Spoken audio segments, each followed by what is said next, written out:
Halo, dalam video kali ini saya akan membahas legalisme kekuasaan sebagai pemimpin yang memerintah pandangan Hanfeizi.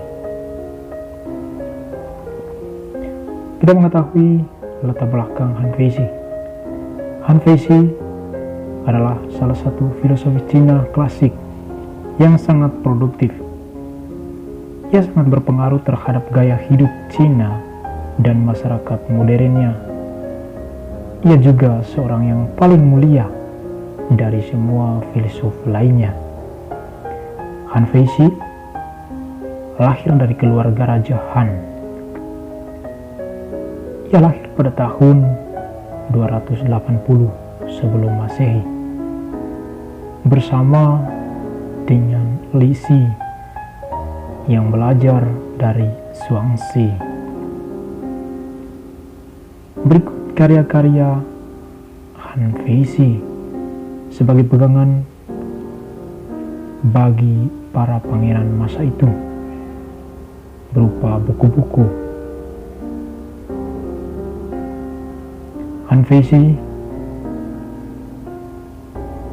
adalah sebagai tokoh terkenal kaum legalis.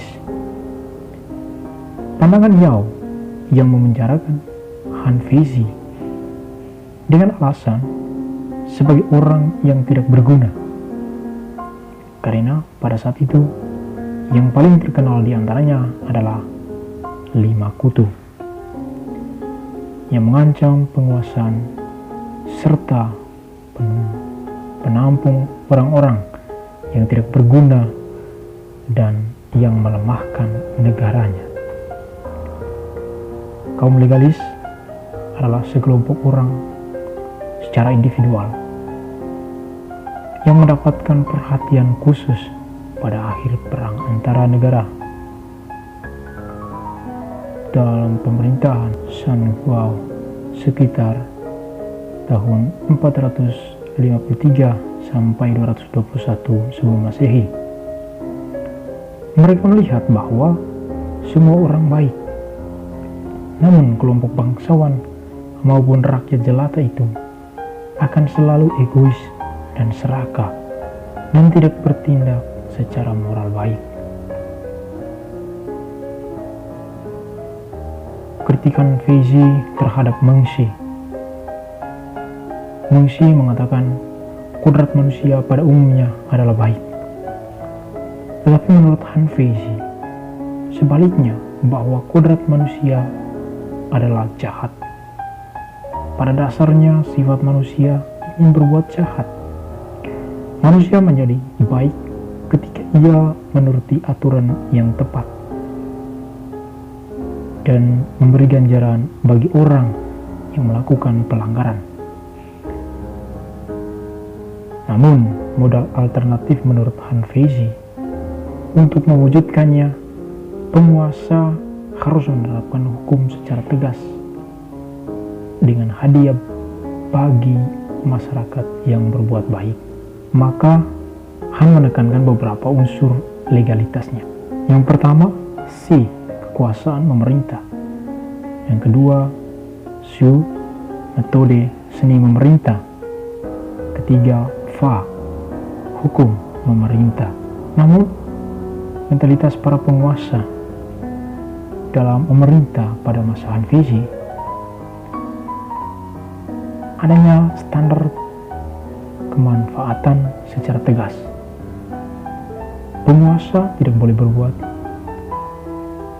keputusan sendiri, menjadi masyarakat kolektif, dan pemerintah harus menjadi pemerintah yang totaliter. Meskipun seorang autokrat yang baik hati, individu tidak diizinkan untuk menantang sistem yang ada atau ideologi.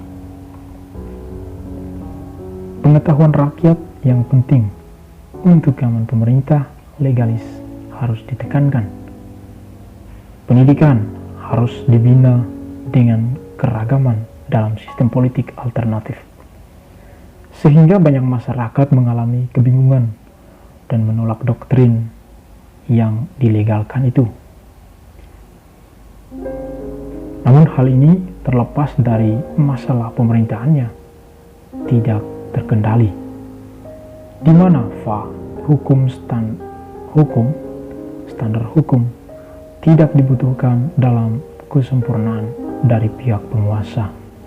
Gagasan dahuluannya Sang Yang dan Sen Buhai bahwa prinsip hukum Hanfeishi ternyata membentuk 3 unsur utama, yakni Si kekuasaan, Su seni pengendalian metode, dan Fa hukum. Sebagai seni pengendalian atau metode dalam pemerintah juga sangat menganjurkan sistem promosi yang berdasarkan hukum. Setiap pejabat harus penuh pada ruang lingkup tugasnya. Menegakkan nama sangat penting demi kesejahteraan bersama di dalam suatu masyarakat.